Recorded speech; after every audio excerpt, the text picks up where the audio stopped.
ನಮಸ್ಕಾರ ಸ್ನೇಹಿತರೆ. SIR ನಡೀತಾ ಇದೆ ಪಶ್ಚಿಮ ಬಂಗಾಳದಲ್ಲಿ. ಸಂಪೂರ್ಣ ಚಿತ್ರಣ ಬದಲಾಗಿ ಹೋಗ್ಬಿಟ್ಟಿದೆ. ಮಮತಾ ಬ್ಯಾನರ್ಜಿ ಅಂತೂ ಫುಲ್ ಸೈಲೆಂಟ್ ಮೂಡ್ಗೆ ಹೋಗ್ಬಿಟ್ಟಿದ್ದಾರೆ. ಬಾಯಿ ಬಿಟ್ರೆ ಸಾಕು ವೋಟ್ ಕಟ್ ಆಗತ್ತೆ ಈಗ. ಅದೆಲ್ಲ ಯಾವುದು ಹಿಂದೂ ವೋಟ್ಗಳು. ಹುಮಾಯೂನ್ ಕಬೀರ್ ಹೆಸರು ಕೇಳಿರ್ಬೋದು ನೀವು. ಈ ಹಿಂದೆ ಈತ TMC ನಲ್ಲೇ ಇದ್ದ. ಮಮತಾ ಬ್ಯಾನರ್ಜಿ ಉಚ್ಚಾಟಿಸಿದ್ರು. ಈಗ ಈತನೇ TMC ಗೆ ಪೆಟ್ಟು ಕೊಡ್ತಾ ಇರೋದು.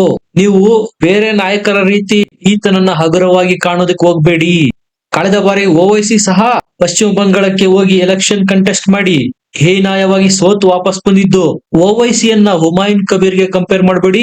ಈ ಬಾರಿ ದಿಲ್ಲಿಯ ಕೇಜ್ರಿವಾಲ್ ಆದ್ರೂ ಯಾವುದೇ ಆಶ್ಚರ್ಯ ಇಲ್ಲ.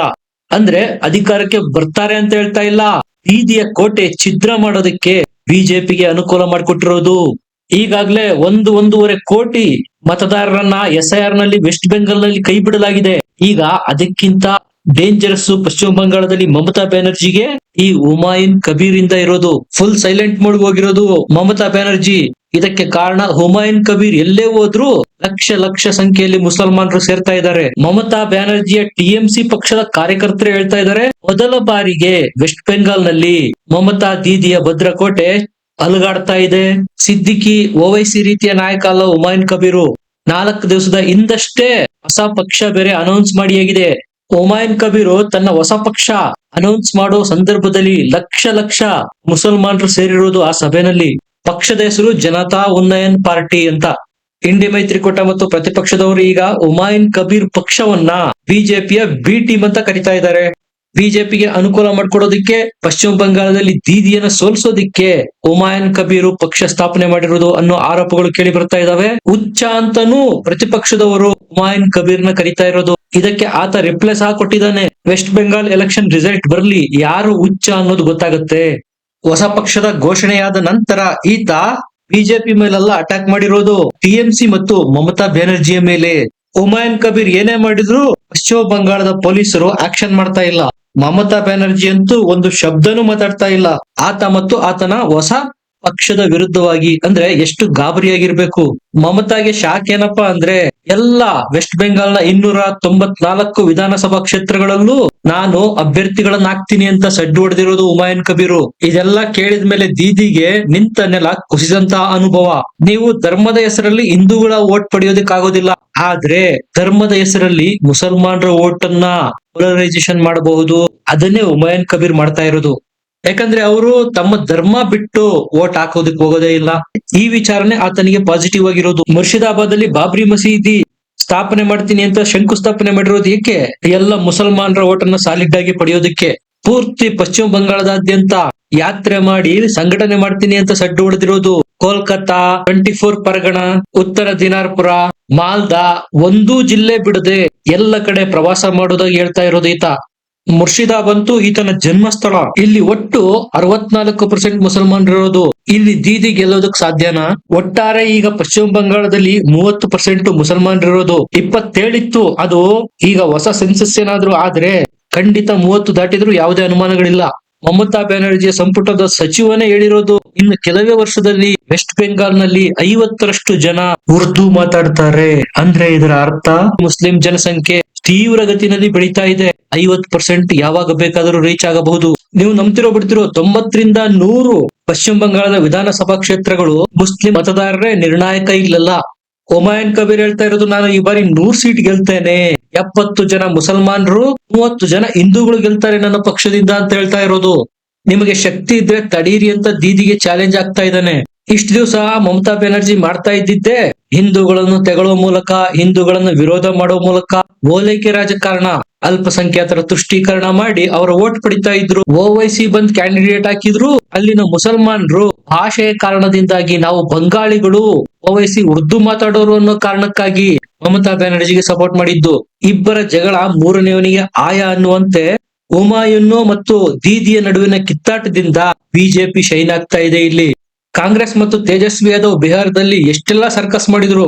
1-2 ಇವರು ಹೇಳಿಕೆಗಳು ಕೊಟ್ಟಿದ್ದು ಅಲ್ಪಸಂಖ್ಯಾತರ ತುಷ್ಟೀಕರಣ ಮಾಡೋದಕ್ಕೆ. ಯಾರಿಗೂ ಗೊತ್ತಾಗದಂತೆ ಹೈದರಾಬಾದ್ ಇಂದ OWೈಸಿ ಬಂದು 5 ಸೀಟ್ ಗೆದ್ಕೊಂಡು ಹೋದ್ರು. ಹುಮಾಯೂನ್ ಕಬೀರ್ಗೆ ಇದೇ ಪ್ಲಸ್ ಪಾಯಿಂಟ್. ಖುದ್ದು ಬಂಗಾಳಿಯಾಗಿರೋದ್ರಿಂದ ಬಂಗಾಳಿ ಭಾಷೆನೂ ಬರುತ್ತೆ, ಉರ್ದುನು ಬರುತ್ತೆ, ಹಿಂದಿನೂ ಬರುತ್ತೆ. ಹಂಗಾಗಿ ಓವೈಸಿಗೂ ಈತನಿಗೂ ಕಂಪೇರ್ ಮಾಡೋದಕ್ಕೆ ಆಗೋದಿಲ್ಲ. ಒಟ್ಟು ತಾನು 2 ಕ್ಷೇತ್ರಗಳಲ್ಲಿ ಸ್ಪರ್ಧೆ ಮಾಡೋದಾಗಿ ಘೋಷಣೆ ಮಾಡಿರೋದು ಈತ. ಆ 2 ಕ್ಷೇತ್ರಗಳು ಮುಸಲ್ಮಾನರ ಬಾಹುಳ್ಯ ಕ್ಷೇತ್ರಗಳೇ ಆಗಿದಾವೆ. ಇಲ್ಲಿ ದೀದಿ ಗೆಲ್ಲೋದಕ್ಕೆ ಸಾಧ್ಯನಾ? ಭಗವಾಗೋಲಾ ಮತ್ತು ರಾಣಿನಗರ್ ಅನ್ನುವ 2 ವಿಧಾನಸಭಾ ಕ್ಷೇತ್ರಗಳಿಗೆ ಮತ್ತಿಬ್ಬರು ಮುಸ್ಲಿಂ ಕ್ಯಾಂಡಿಡೇಟ್ ಹಾಕಿದಾನೆ ಈತ. ಅವರ ಹೆಸರು ಸಹ ಹುಮಾಯೂನ್ ಕಬೀರ್ ಅಂತಾನೆ. 4 ಸೀಟ್ಗಳು ದೀದಿ ಕೈಯಿಂದ ಆಲ್ರೆಡಿ ಮಿಸ್ ಆಗೋಗಿದೆ. ಈಗ ಹುಮಾಯೂನ್ ಕಬೀರ್ ಹೇಳ್ತಾ ಇರೋದೇನ್ ಗೊತ್ತಾ? ನೀವ್ಯಾಕೆ ಬಹುಸಂಖ್ಯಾತರಾಗಿರೋ ಕ್ಷೇತ್ರಗಳಲ್ಲಿ ದೀದಿಯನ್ನ ಗೆಲ್ಸೋದಕ್ಕೆ ಹೋಗ್ತೀರಾ? ನಮಗೆ ವೋಟ್ ಕೊಡಿ, ನಮ್ಮವರನ್ನ MLA ಮಾಡಿ ಅಂತ ಪ್ರಚಾರ ಮಾಡ್ತಾ ಇರೋದು. ಆಲ್ರೆಡಿ ಹಲವಾರು ಕ್ಯಾಂಡಿಡೇಟ್ಸ್ ನ ಸಹ ಅನೌನ್ಸ್ ಮಾಡಿಯಾಗಿದೆ ಇವ್ರ ಪಕ್ಷದಿಂದ. ರೆಹಮಾನು, ಮನೀಷಾ ಪಾಂಡೆ, ಮುಷ್ಕಿರಾ ಬೀಬಿ, ಇಮ್ರಾನ್ ಹುಸೇನ್ ಸೇರಿದಂತೆ 8 ಅಭ್ಯರ್ಥಿಗಳ ಹೆಸರನ್ನು ಸಹ ಇವ್ರ ಪಕ್ಷದಿಂದ ಅನೌನ್ಸ್ ಮಾಡಲಾಗಿದೆ. ಇವೆಲ್ಲ ಮುಸ್ಲಿಂ ಬಾಹುಳ್ಯ ಕ್ಷೇತ್ರಗಳು. ಈಗ ಇಲ್ಲಿ ದೀದಿ ಗೆದ್ದು ತೋರಿಸ್ಲಿ. ಇವರ ಟಾರ್ಗೆಟ್ ಇರೋದು ಮಿನಿಮಮ್ ಅಂದ್ರೆ 80ರಿಂದ 90 ಮುಸ್ಲಿಂ ನಿರ್ಣಾಯಕ ಕ್ಷೇತ್ರಗಳನ್ನು ಗೆಲ್ಲೋದು. ಅದರಲ್ಲಿ ಇವರು ಎಷ್ಟರ ಮಟ್ಟಿಗೆ ಸಕ್ಸಸ್ ಆಗ್ತಾರೋ ಎಲೆಕ್ಷನ್ ರಿಸಲ್ಟ್ ಬಂದ್ಮೇಲೆ ಗೊತ್ತಾಗುತ್ತೆ.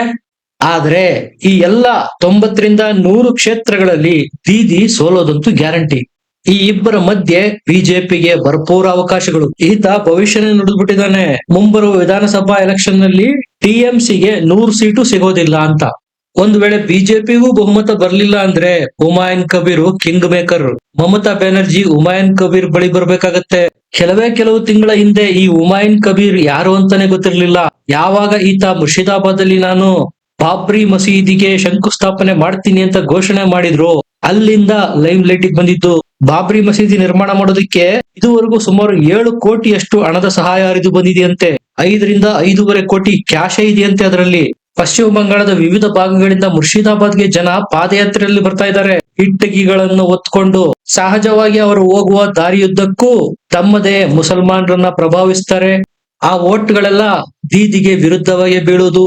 ನೀವು ಪಕ್ಕದ ಬಾಂಗ್ಲಾದೇಶ, ಬೇರೆ ದೇಶದಲ್ಲಿ ಹಿಂದೂ ಸತ್ತಿರೋದಕ್ಕೆ ಕಾಳಜಿ ವ್ಯಕ್ತಪಡಿಸ್ತೀರಾ, ಆದರೆ ಪಶ್ಚಿಮ ಬಂಗಾಳದಲ್ಲಿ ಹಿಂದೂಗಳ ಸ್ಥಿತಿ ದುರ್ಬರ ಆಗಿದೆ. ದೇವರ ಹಾಡನ್ನು ಆಡಿದ್ದಕ್ಕೆ ಒಬ್ಬ ಗಾಯಕಿಯ ಮೇಲೆ ಪಶ್ಚಿಮ ಬಂಗಾಳದಲ್ಲಿ ಹಲ್ಲೆಯಾಗಿದೆ. ದೂರದ ಬಾಂಗ್ಲಾದೇಶದಲ್ಲಿ ನೋಡ್ತೀರಾ ನೀವು ಹಿಂದೂಗಳ ಮೇಲೆ ದೌರ್ಜನ್ಯ ಆಗ್ತಾ ಇದೆ ಅಂತ. ಇಲ್ಲೇ ಪಶ್ಚಿಮ ಬಂಗಾಳದಲ್ಲಿ ಆಗ್ತಾ ಇದೆ ದೌರ್ಜನ್ಯ.